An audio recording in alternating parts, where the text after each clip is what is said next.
to Simon.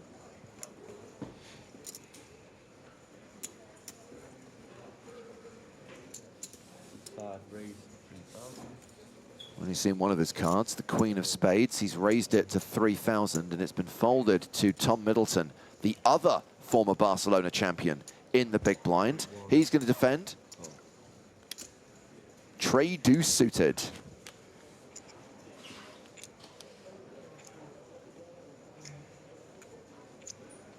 Ten, 10, 6. Well, whatever Witziak's other card is, we know he's ahead right now. It's clearly Queen 10 of spades. Clearly. Check, check. Way ahead now. In fact, Middy's drawing dead. Wait, wait, what about... Oh, wait, no, you're right. Wait, wait. Okay, no, no, no. Check, check again. 7 on the river.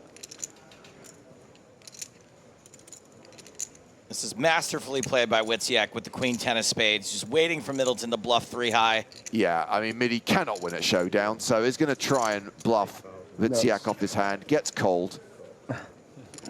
Almost.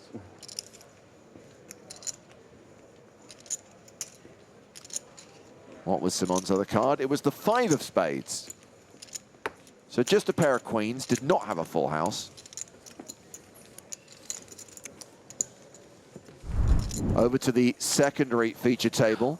Luca Pagano in a hand against Michael Kill from Luxembourg. And Kill has just turned the nut flush. Luca with a set of 8s. Oh, sick cooler. In the very first 15 minutes of day 2 of an EPT main event. And Luca is the effective stack here. Got 28K in the pot. Luca's got 43K behind.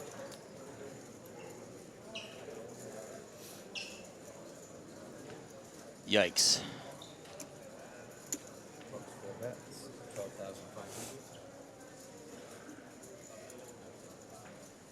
And Luca betting the turn with his set. Not only does Kill have the nut flush, he has a redraw to the street flash. Oh boy.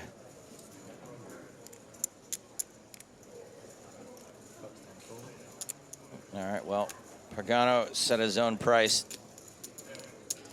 to see the river.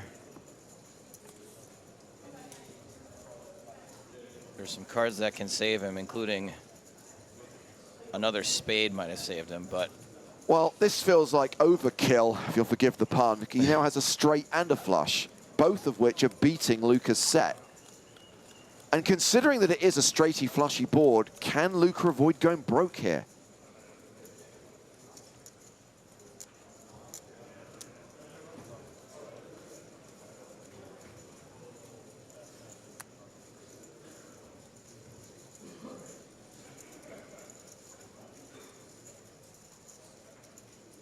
He's got 31K behind, and there's 53 in the middle. He doesn't have to go broke, but he is. Yeah, Luca is all in, gets called, and sadly we are going to lose Luca Pagano from the EPT 2024 main event. Okay, I'm sorry. Good thing we ran that interview. That's a very Luca hand, by the way. Flops a set and then gets done on the turn by a flush.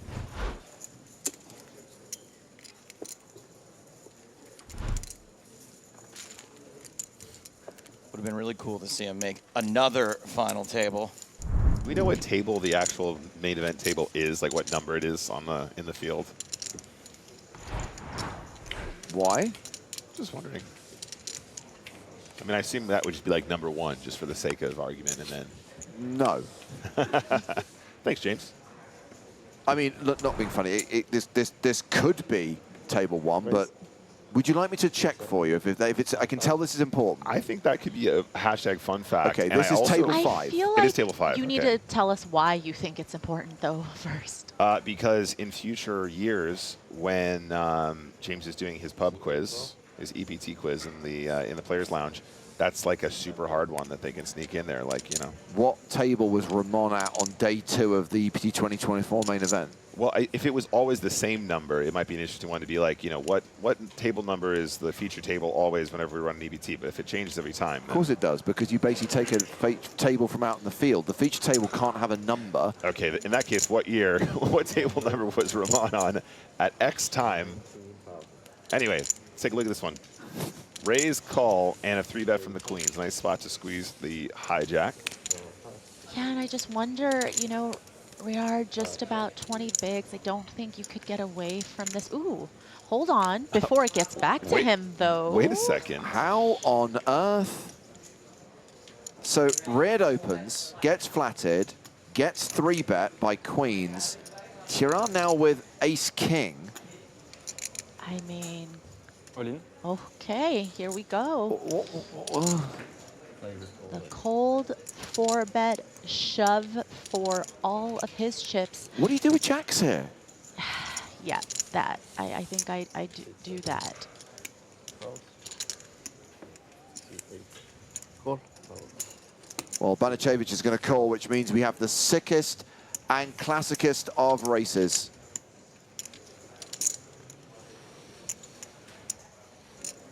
This is the most classicist, and what a sweat for these guys at this stage in the tournament.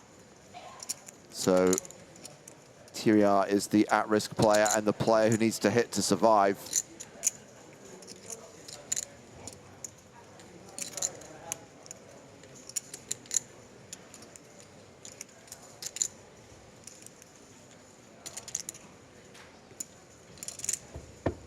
The flop.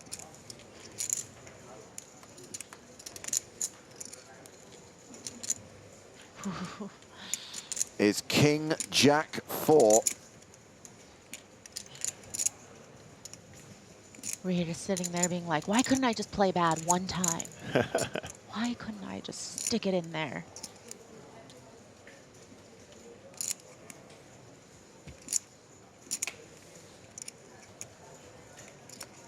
Turn card is the 9 of spades. So Banicevic has 3 outs.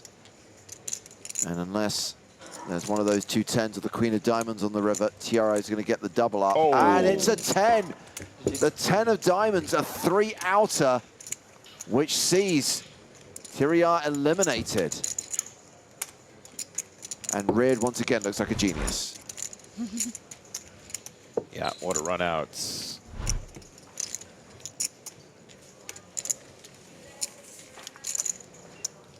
Seat open, feature table. Nice hand, Vlado.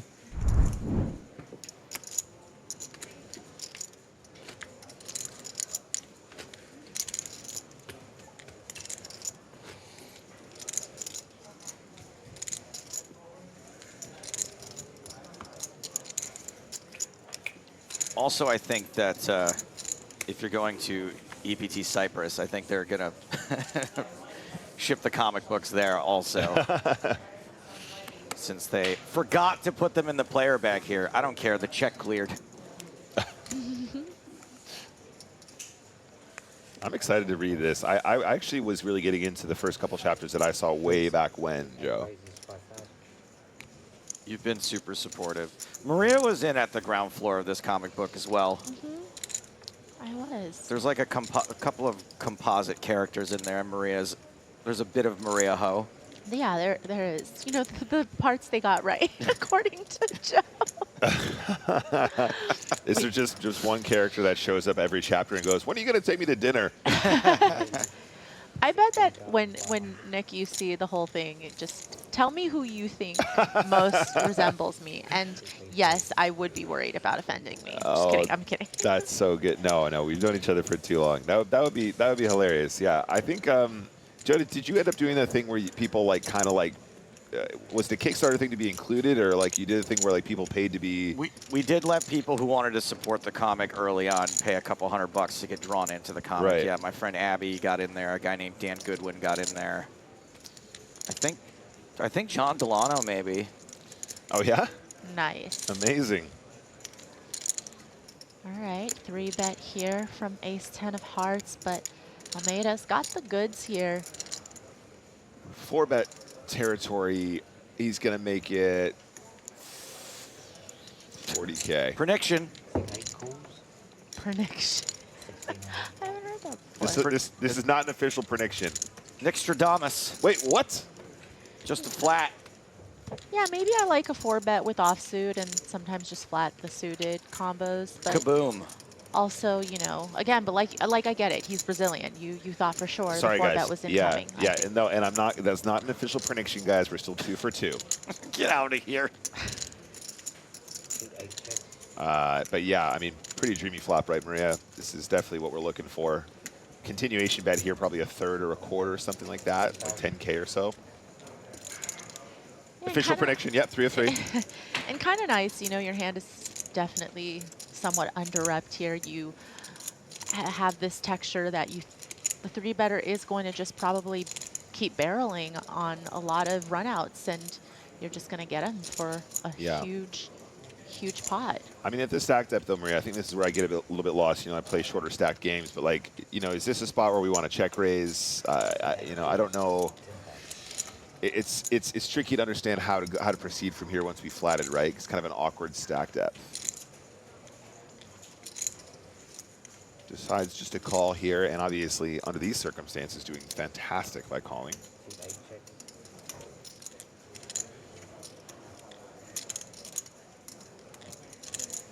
Yeah, we'll see how much heart Banicevic has. He's got 2 hearts in his hand. That's a start. That's some heart right there. Yeah.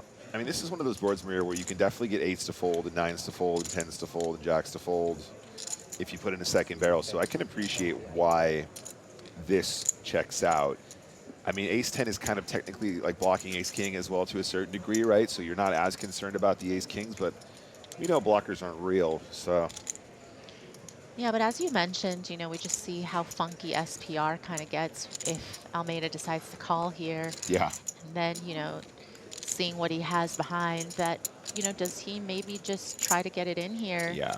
I think we do shove turn here, check shove. You know, your opponent barreling twice here will very frequently end up having diamonds or spades or, you know, something that has equity. The time is now. I think the 28K makes it really easy to get the rest in here now. Easily less than pot once you've put in the 28K.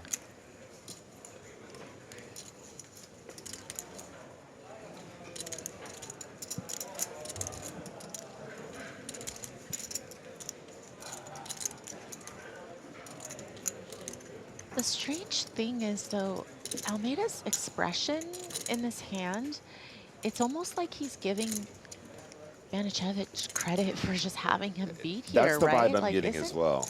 Like, he doesn't love it. He is not loving this. Okay, that's interesting. I mean, as we can see, this is great stuff from Almeida, but you know, against range, perhaps we do want to consider maybe getting the rest in now in the river. Ah, very clean. So clean. But, you know, Banicevic is sitting there thinking, what does he have here? He called the 3-bet pre, he's called 2 streets, and now he's got 47K back with 115K in the middle. You know, what hand is he not going to shove pre that I could perhaps get to fold now still? You know, you would imagine queens would have been in there pre-flop. Yeah. So it feels like it's gotta be a lot of King X here. Yeah, at this point. And like you said before about the other hand, Maria, you know, the turn sizing here, you probably do get quite a lot of info. Wow.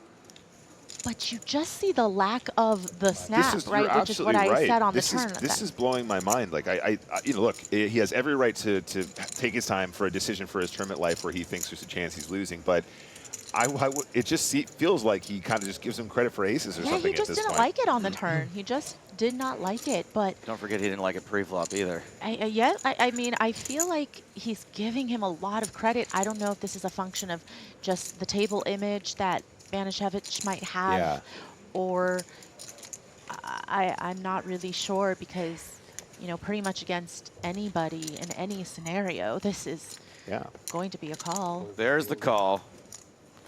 Can you imagine how long Maria would complain if it took someone this long to call a top pair with her bluff? Yeah, I mean, Oh my God, we'd never hear the end of it. you know, maybe ace 10 isn't the best combo to triple there, Maria. Like, you know, like having a 10 in your hand, you want him to have pocket 10s really bad, right? That kind of Yeah. thing. So, you know, it is what it is, and a lot of heart, and I really respect the bluff here. But ultimately, I mean, when you have ace king, what more are you asking for? That run out is so perfect. Hand number 90 now, guys. Over on our feature table, 347 players remain.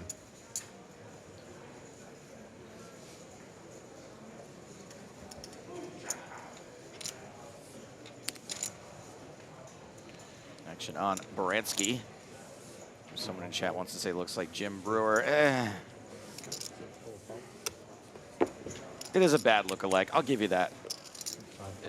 It completes the assignment of a bad lookalike. Hey, pocket jacks. Jax Daniels for Carabincik. Just the min raise. I think Kid Rock is a better bad lookalike. Thank you, the Nutsman. It's an offsuit there, could have been a 3-bet. I think even flatting would be okay-ish. Yeah, I think Solver has it as kind of a mix with, Right. I think, more leaning towards calls there than 3-bets. But of course, player dependent. You know, if this cutoff is very active opener, then certainly I think you can lean a little more towards aggressive action. Either way, heads up now with the big blind. You ready? T'as eu ton sat? Queen high flop, that's my prediction. Ah, so close. 8-6 tray. You're right about top pair though. Top pair. I was feeling top pair. Yeah, a little bit of carnage to have top pair against an over pair, because you're definitely coming along for the first barrel. I mean, and sometimes, you know, you want to have some check raises with top pair as well. Yeah, there's not too many turns that we love here when we got top pair. And also, Maria, he's Brazilian. Yup. Howdy doody time. A hundo P. This person is always going for the aggressive action whenever possible. There's no such thing as playing passively or playing in flow or playing small pots when you're Brazilian. That's not in your DNA. Are you at all worried here with jacks when you get raised? Not really. There's just so many, you know, a lot of gutter balls here would likely raise some straight draw combos. You know, of course, you know, some bottom pair combos as well, and the 8X, which you are beating all of those hands. I'm just like, I can't believe somebody flopped a set of threes or And there's just 8-6 of clubs. And there's less two-pair combos, right? Because 8-3-0 is never going to be defending. 6-3-0 sometimes going to be folding. You know, sometimes even the suited combos, depending on who it is in the big blind. I mean, not a Brazilian. They're going to be defending probably all the suited combos. But, you know, sometimes a lot of these two-pair combos are not really going to be in the big blind's range here. Right. At this point, guys, you might be thinking, I'll probably fold Queen 8 here. This looks kind of strong. But Maria. What is the #1 caveat? He is Brazilian. Whoa, all in. Oh, wow. Okay. That's weird. It's like he's Brazilian. And now, you know, there's a little uncertainty with the jacks, but still going to put it in. But, you know, you didn't love it now. All right. Carabincik, a big favorite here to double up through Ferreira. Has to fade the queens and the 8. Ferreira thought he was playing another Brazilian. That was his mistake. And then this would be great. The Jax Daniels, will they hold?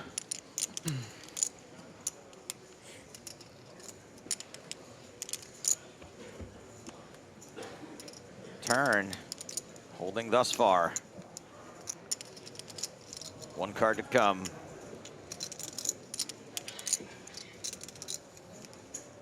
that card is a 4-ball. See? I want everyone to stop complaining about jacks. 5 minutes. Yep. He played jacks the right way. Dreams do come true. Yeah. Tough spot.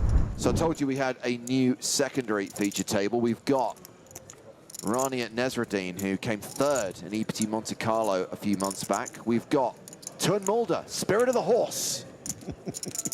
We've got Wolfgang Poker, Son's Hat today. Well, this is a cool table as well. Yeah. Love me a bit of Tuan.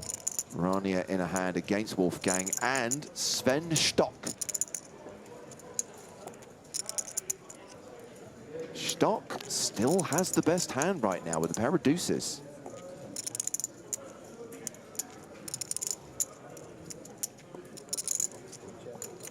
Checked around.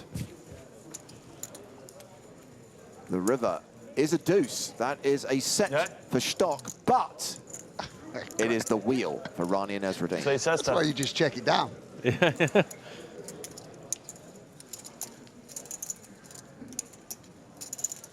Yeah, Stock going to be loving this card. Going to feel like he's got a great value bet. Of course, the big blind, particularly, will have a few threes. And that's going to dampen sizing a little. Wolfgang, just do something TikTok-y. Make a TikTok-y play. Stock's very good. Very good player, so. What's the screen name? I don't know if he would want me to. Oh, okay. Yeah, sorry. Yeah, I don't know. Wow, below the radar, I love that. Oh, yeah, I don't know. No, that's okay. No need to see it. And he's out.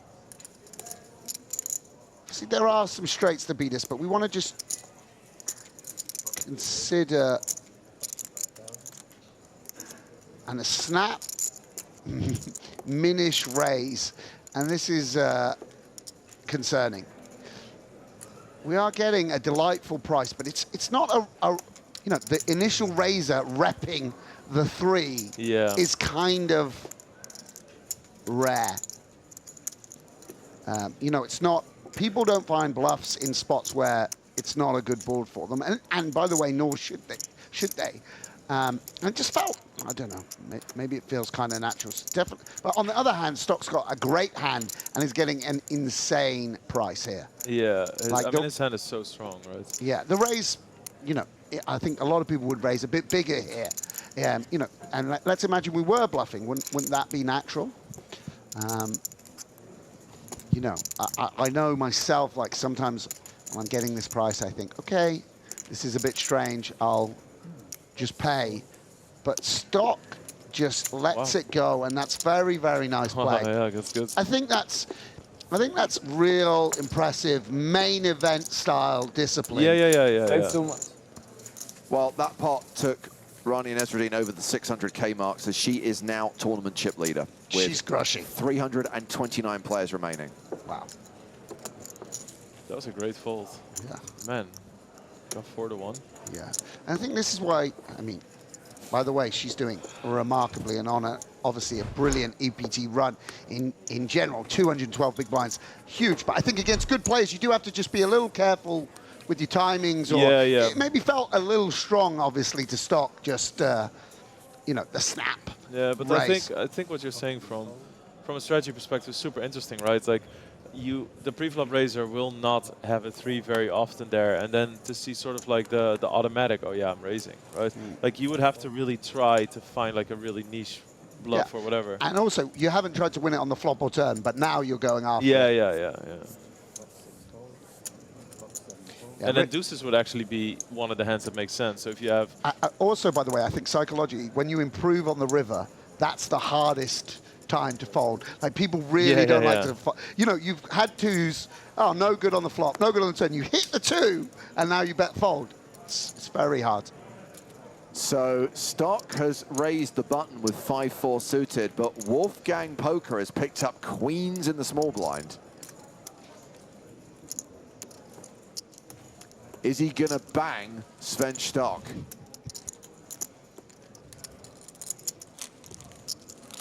Man, if I didn't know somebody and they put a bang sticker on me after winning a huge pot off me, it's not gonna end well.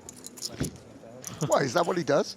Yeah, he does it sometimes. But I think it mostly to people that are in on it. But you know. I would love it though if he's just randomly stacking people in EPT main and putting stickers on Yeah, them. we need a little bit more of that. I personally wouldn't just take it very well myself, I think. Fold again. Might have been tempted myself there. Yeah, that was a small. Well, not that small through it, I guess. Was that TikTok-y enough for you? There you go. For the kids.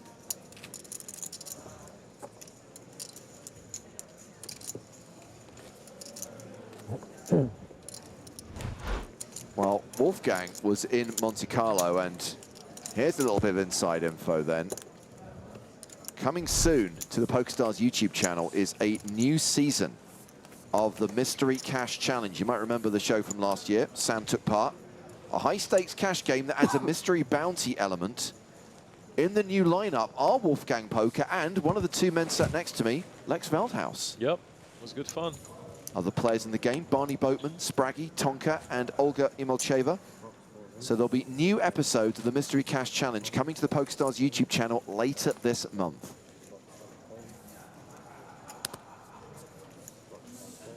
You like my big blind twice in a row. Really? Come Barbosa. on, punish him, Nasruddin.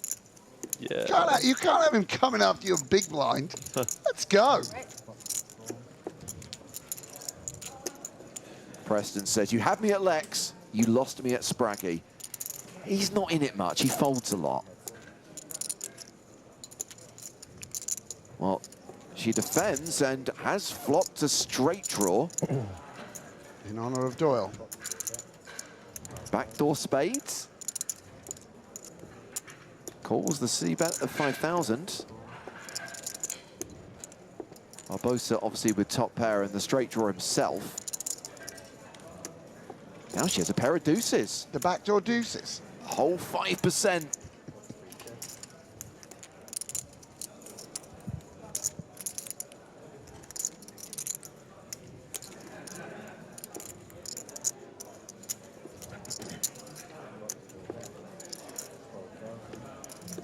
Second bar, 12,000.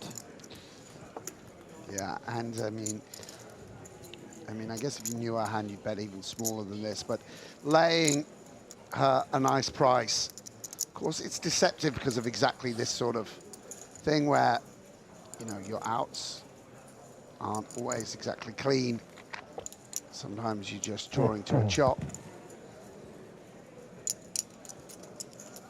Where are the bluffs from the under the gun, etc., etc. 10% chance of a chop. Tough spot. What did she say? Tough. It's tough. It's a tough fold. He's mortal. The thing is, it'd be really ugly if I won with my way. Like, That's not a board for your big blind, huh? Ace, king, jack. An ugly win is still a win. Just saying. Action folds to Ramon. King 6. Ramon now. He out. Oh, there's a couple of kings, a couple of cowboys for Melsom. Yeah, Malsom needs to get back on the horse here. We've lost with ace queen. We've lost with ace king. Give us the cowboys and let's get cooking. 1 king is a half Melsom. 2 kings is a full Melsom. That's why they're paying the big bucks.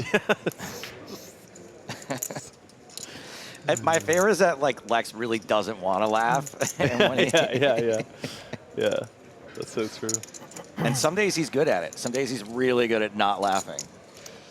You warmed him up, Sam. I'm a sucker for bad jokes, though. Like, I used to do this item on my stream where people would show me memes, and if I laughed, I would give them $10. But I would just pay out 10 out of 10 every time I did the segment, you know. Yeah, this is a problem here for Almeida. Big problem. Yeah, we're going to want to continue through 3-bet with a lot of holdings here. And Jack's going to be, is just obviously one of the strongest of them. Oh, and he just calls. And people playing a little bit snugly in terms of, and reluctant to 3-bet. And it's going to mean that we don't get an all-in confrontation. 10-8 deuce, couple of clubs. I mean, to the people that are watching, it might seem like, well, he's up against kings. This is great. Now he might get away, but that's jacks is so hard to play when you let in the big blind and you're just constantly up against these wide ranges. It's just not what the hand is made for, you know.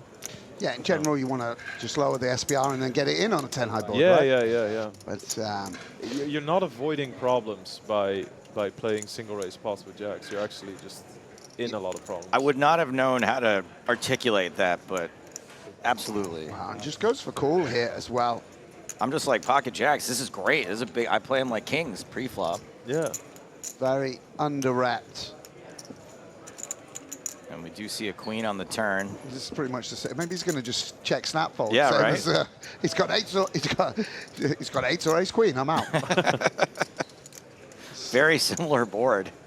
Yeah, and Melsom here going to realize there's a lot of 10-9. I think he's thinking about jacks, but a lot of 8-9, 10-9, queen jack, hands that really can't fold to a big bet. Yeah. And still reasonably modest because of the three-handed nature of it. Goes for half pot. And Almeida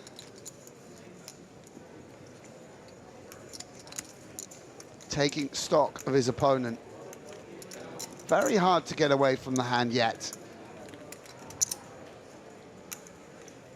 See, one problem with jacks here is we block the most obvious draws. Yeah. Although, you know, in general, I guess he should be somewhat polar. As polar as you can anyway, three-way. But for the sizing is so important in the spot. If somebody bets 40K and you think like a or something, and that even with 40K, it's going to be very hard, I think, to fold instantly. But the 23 is just such a discount in a way. Nice. And it's gonna get paid. Yeah, and this pot swelling now to 88K. The reason I would have liked to size up is it would be a bit more natural all in on the river. Now it's a little bit weird. And that's a brick river. Clubs miss.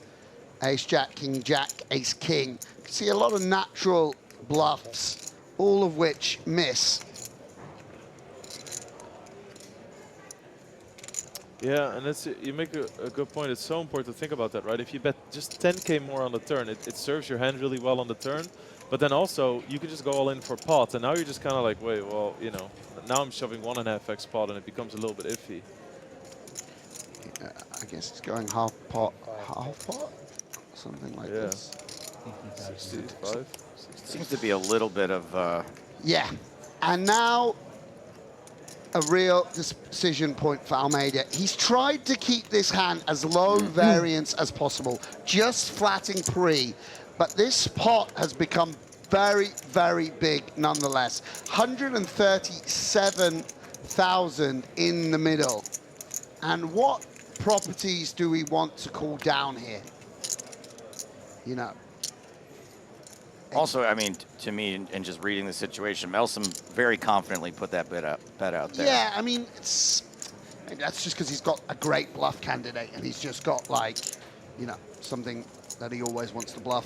I don't know, ace 7 of hearts or something. I mean, it does seem that some of the sort of natural equity-driven bluffs, like king, jack, ace, jack, you know, we kind of interfere with. So again, it depends. Is our opponent the kind of player who's just betting flush draws and the like? You know, we don't have a club. And I think it's also, when you slow play a hand pre-flop, people get very attached to it. It's like, Almeida sort of feels, he doesn't know I've got jacks and I've got this really good hand. But on the other hand, you know, his hand sort of looks like king 10. But on the other hand, don't you have queen jack? Don't you have queen 9? You know, again, a lot of the value derived from queen 10, queen, king queen, ace queen.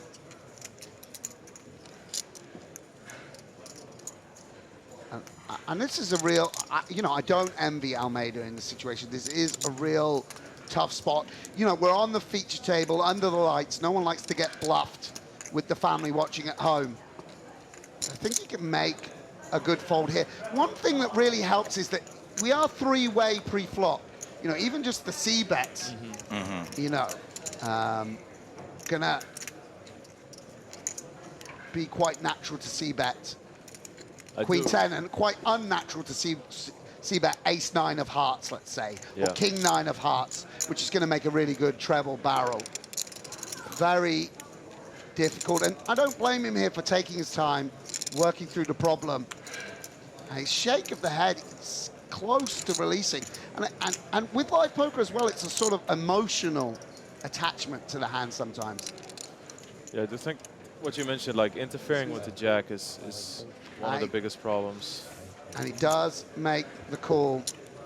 Tough spot. No good way to play him, Joe. I saw a guy today really rock the jacks. Ivanovic giving it a couple extra seconds with Queen 10 from early. Yeah, everyone been reasonably cautious with their ranges so far, or not seen much out of line. Carabincik here, I believe, covering the other stacks, can open that bit wider. Whether King Deuce makes it in, we'll have to see. I do think this blocker, just because Riyadh can only sort of go all in or fall, not going flat too much covered at this stage of the tournament, the blocker becomes real important. We got eyes on Riyadh's knitwear. It's a swaggy looking cardigan. We can appreciate that, can't we? I think I have to. I'm glad you brought that up, Sam, about this King Deuce here. Because, you know, look, I'm beyond an amateur. Sure. Right? I'm your average poker player. So you're your average Joe, one might say. Yeah, exactly. And I'll sit there getting dealt King Deuce all day and think, man, I haven't had a single hand to play.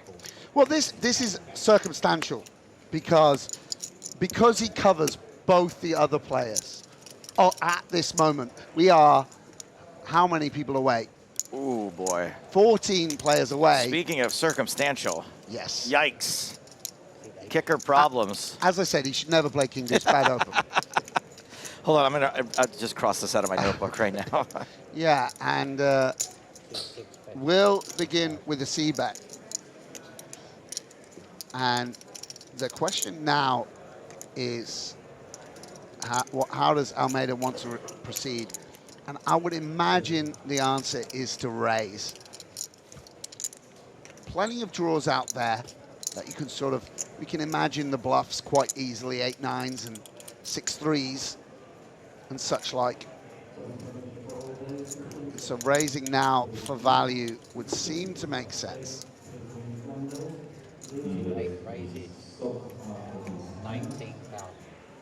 Yeah, and this is a little bit of a problem for Carabincik. You know, his opponent is supposed to play a bit more passively because of the moment that we're in the tournament. But I don't think we can get away from top pair just yet. Do have the deuce of diamonds for what that's worth.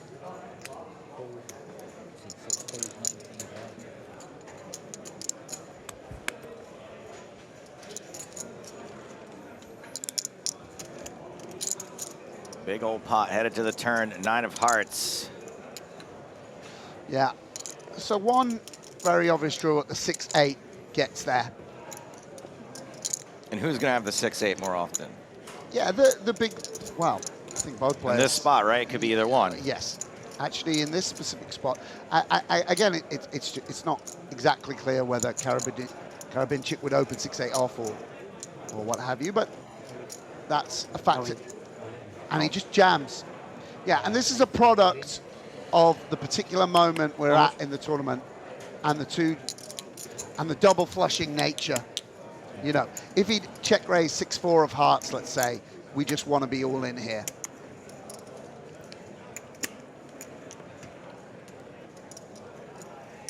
So many draws on this board, makes perfect sense. Yeah, and so a lot of the value involves a king.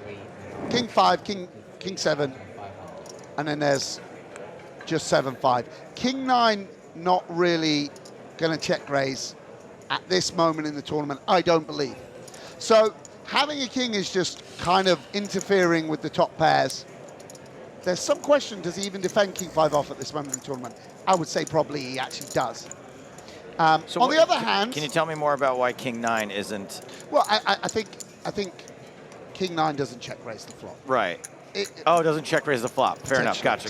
Right. So there's just these number of things. On the other hand, we do have better hands than king 2, right? We didn't make a straight. We do have king X of hearts. We do have 7-8 of diamonds. It's a very tricky decision. And the other thing is okay, this player is all in on the bubble. Are they going to just play their flush draws a bit more passively because of the moment that we're in the tournament? Like, is he going to just risk it all with queen jack of diamonds right here and now? Yeah, that was where my next thought was going, was just 2 diamonds that called out of the big blind. Yeah, and also it's a thing where we're either dead, right? King 2 is dead to king 7, or we're up against ace 8 of diamonds, which has a gut shot, an overcard, a flush draw. So that factors in as well. It does feel a little bit weak when you're opening so wide on the button, right? We said he's going to open huge number of hands here to bet top pair and then fold it. But I think circumstantially, you can make a really, really good fold here. This seems really tough to get away from. Especially not for your tournament life, especially to see Almeida sort of make a bad call earlier. You're wondering a little bit, you know. I mean, another question is, how do 5s and 7s play? 5s and 7s will jam at every other stage of the tournament. Here, he might actually just call with 5s because he doesn't want to put his whole tournament at risk. I mean, we saw him flat jack, so it's actually, I think, there's some now other combinations. So this is what Carabincik is thinking about. And, you know, it's not huffing and puffing. But let's imagine the draws: 6-3 of diamonds, 8-4 of diamonds, 8-4 of hearts potentially. You know, the list goes on and on. 10-8 of diamonds. Yes, 10-8 of diamonds would make perfect sense. Again, I feel like he would just check call 10-8 of diamonds on the flop though. Like I would think that there's so many draws here, but I don't think there's as many as I would just assume there are either. Yeah, I think he's going to find the fold here. He just doesn't, he's feeling like a nit, but it's also like snap jam on the turn, like no thought. So it's probably, it's very unlikely to be queen 3 of diamonds, right? It's not going to be queen, it's not going to be just a bare flush draw because, yeah, there we go. Yeah, and he's going to be very pleased when he sees this on the television. He's feeling like he's got maybe outplayed, but you know, poker is circumstantial. A nice hand by Almeida. Oh my goodness, what a hand. Wow. So close to the end of the day. Cooler alert. Yeah. This is a delight for Carabincik, who made that big fold. Also, by the way, that all-in was for a lot of his stack as well. Rewarded. And here we see a jack being passed, which is going to be a little significant, depending on how things go down. And Melsom, we can really go either way here with the jacks. A lot's going to depend on how we perceive our opponent. Can you ever just fold? No good way to play him. Even that isn't good. Can you set mine with jacks here? Yeah, it's not a case of set mining, of course. Gonna proceed on most flops. 51,000 in the middle, 87,000 behind. And in general, this is just a good board for the 3-better. Ace-King, of course, the very natural hand that always 3-bets, or nearly always 3-bets, outdrawing. And some of the bluffs, like King-Queen off, King-Jack off.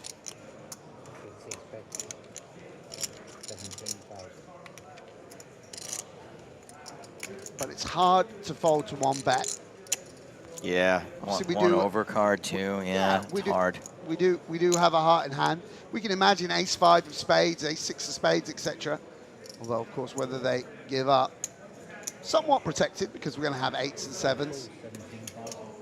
ourselves. Yeah, could have the hand of the day, could have eights. Yeah. And now the SPR less than pot behind. I think flushes are that much of a factor for for either player. Melson going to check raise his heart draw certainly pretty often. Sometimes he will have king X of clubs. Carabincik can go either way here. Half stacking, I think it could be quite nice. 40k with 30 or 35k with 35 back, or he can just move it all into the middle, which is what he does. And it's interesting because it's a very similar situation where Malcolm could really see the draws. Here actually having Jack of Hearts is a good, Malcolm just lays it down. Really nice fold there. Again, I think the moment that we're at in the tournament plays into it a little bit, the ease with which he folds, but some good folds. Absolutely, yeah.